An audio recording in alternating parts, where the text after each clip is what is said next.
درنو لیدونکو السلام علیکم. په دې هیله چې ټول مو روغ او جوړ اوسئ او د صحت او عافیت جامې پر تن ولرئ. زه بیا ستاسو درانه حضور ته حاضر یم او غواړم تاسو ته په دې درس کې د لمانځه واجبات بیان کړم. په تېر درس کې مې تاسو ته د لمانځه رکنونه او شرطونه بیان کړل. هیله لرم چې زده کړي مو وي او عملي کړي مو وي. درنو لیدونکو د لمانځه واجبات اووه دانې دي. لومړی یې ویل د سورت د فاتحې یا سورت د الحمدلله. دویم یې اوله ناسته. دریم یې ویل د اتحیات الله دی په آخره قاعده کې.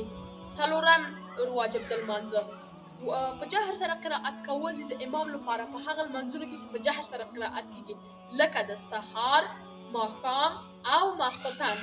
پنځم واجب د لمانځه په خفیه سره قرائت کول دي د امام لپاره په هغه لمانځونو کې چې په خفیه سره قرائت کیږي لکه د مازدیګر او ماسپښین. درنو لیدونکو شپږم واجب د لمانځه ویل د دعای قنوت دی په وترو کې. اووم واجب د لمانځه آرام کول په رکنونو کې دي. درنو لیدونکو که د دغه واجباتو څخه چا یو یې هم په سهوه پرېښود نو په دې باندې سجدې سهوه لازمیږي او که چا په قصده پرېښود نو په دې باندې سجدې سهوه نه لازمیږي بلکې لمونځ یې فاسد کیږي.